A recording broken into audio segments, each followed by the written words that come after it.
what are some of the most important lessons you've learned when it comes to closing? Because I think, first of all, New York City, one of the most competitive real estate market in the world, right? Sure. You have so many agents, so many brokers, right?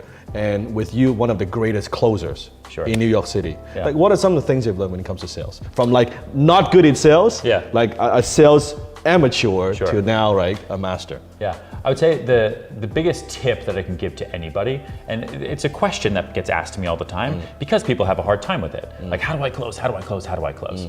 But if you think about it that way, then it's automatically going to be hard because you're thinking about it like something that happens at the end of a relationship or at the end of a transaction. I like that. So for me, what I tell everyone on my team, what I try to tell everybody is you close first, like at the beginning. Meaning you set expectations. So if you're a client, I'm going to meet you and I want to show you houses.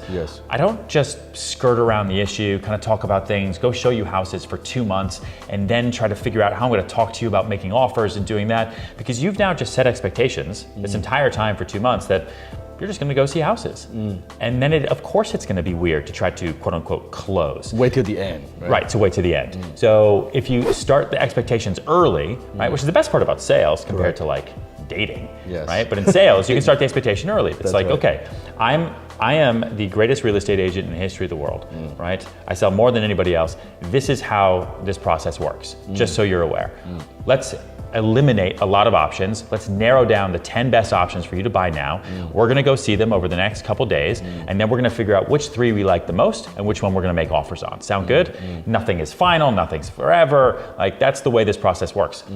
And then you get to know them, you hang out. But at least the first thing you did was set up how the process works. So you're not really closing them, you're just following the process. And everybody is okay following a process. You just can't do it like I said, like dating. Like, you can't sit down at a bar and tap someone on the shoulder and be like, all right, this is how this is gonna go, right? We're gonna talk for 10 minutes, I'm gonna buy you a drink, and you're gonna come home with me. Sound good? Yeah, it doesn't work that way. Your place or mine, right? Yeah. No. You would, it would be very hard to close that way. That's right. Then from there, so what you're saying is setting an agenda, setting the expectation. Yeah, set the knowing process. the outcome, and also qualify the prospect. Of course. Right, if it's a qualified prospect. And from there... Yeah, because if they don't like it, or if they give you pushback, and they're not into it, and they're like... They're not ready. Yeah, or they say, oh, no, I wouldn't be ready to make offers so soon. This process takes 6 months, right? That's a conversation you want to have at the beginning and not at the end, which is oftentimes why closing for people who don't set expectations can be really, really hard. And so it's really, really easy to do. All you have to do is have a conversation, because people... Like, what I tell people all the time, and what I put in the book is, like, no one likes to be sold, right?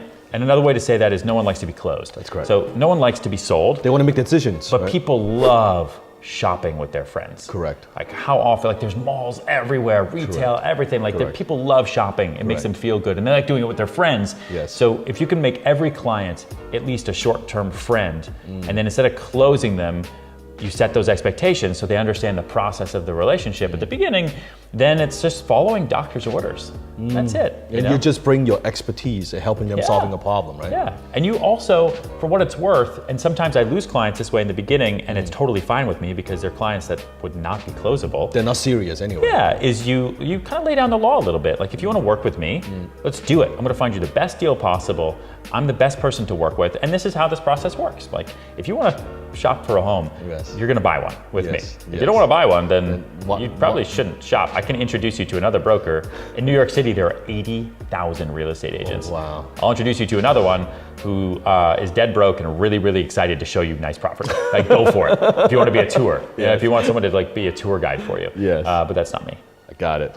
And I'm curious, from there, how did you transition into landing on the show, $1 Million Listing?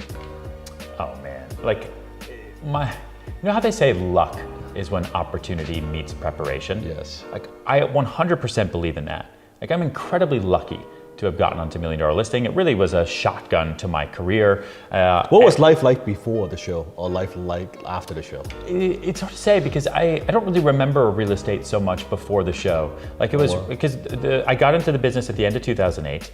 I was still kind of acting / hand modeling for a year, so to the end of 2009. And $1 Million Listing casted in March of 2010. Wow. So I'd really only decided that, you know what, I'm gonna do real estate right at the end of 2009, early 2010. 3 months later, I went to the audition for $1 Million Listing with 3,000 real estate agents at the Hudson Hotel in Times Square. Wow. And then they took 9 months to cast it. Wow. Like a series, like they cut to 3,000, I think it was down to like 1,000. And then it was like a written application. And then they cut that down to 500. And then they took little small videos. And then from the 500, they cut it down to something else. It finally got cut down to 16. And then the casting agents and all the producers came to New York and they followed each of the 16 around for half a day. Where I had to like sell myself hard for half a day. And then they chose the final 4. And they told us, you think real estate's hard? Like, talk about television production. I mean, they're listening, there's 3 people. Yes. Right? And so they said, we're gonna film the entire first season of the show with 4 of you.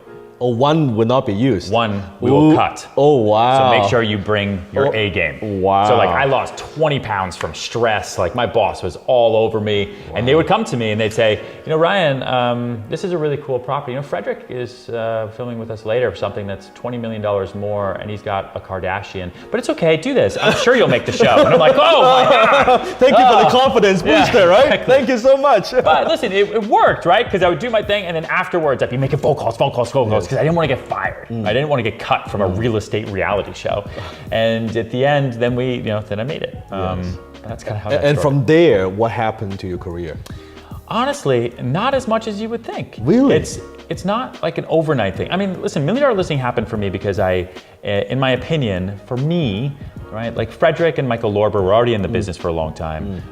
Frederick is 10 years older than I am. Yes. Right, so I was in my what was I? I was 25. I've been renting apartments in Koreatown. Like my biggest deal at that point had been like a tiny little sale in a co-op that I had to personally paint. Wow. I think for like $369,000. Wow. But I sold myself hard. Yes. And I had to really, really become the broker that I knew that I could be as quickly as possible. And so the show didn't help me with anything. They don't make phone calls for me. They don't call clients. They don't do anything. What it forced me to do was pick up the phone and put myself in situations that I otherwise wouldn't have done, and do it on weekends and do it late at night. And so instead of going home, it was like a metaphorical shotgun to the head that you better be successful or we're gonna publicly embarrass you to 25 million people. Yes. So it's not a real thing. It's not like someone gave me a handout or helped me. It was this Yes. thing in my head that told me I have to now be the greatest real estate agent that New York has ever seen, or my life is gonna end. And like that fear of like death in my brain, that like my back up against that wall, is really what pushed me to be where I am today. So we filmed the show starting at the end of 2010. The whole first season went through the middle of 2011. The show didn't come out till March of 2012. So then there's 2 extra years there where I'm trying to be the best real estate agent I can. Show comes out, nothing happens. Wow. I guess I would expect show comes out, Yeah. your phone will ring off the hook and say, hey, Ryan, we want to buy from you. You know, yeah. I want to launch you list my property and You'd things think like so. that. Yeah, I would think that. No, Yeah, not at all. I mean, when was the last time you like watched TV at night with Jenny and then picked up the phone and called somebody you saw on TV? That's true. Right? That's true. Never happens. That's true. Because so I do the show to get business, and then the phone didn't ring, and so I'm sitting there, my boss is sitting there, we're all like, okay, show aired last night, today's gonna be insane. I talk about it in the book too. It's like this crazy day where we this came is in. so good. And then it was like by the end of the day, no one called. Nothing. No one cared. Yes. I bumped into one person on the street that day. I was like, hey, you on that new, are you that? Guy? Yeah, are you that guy?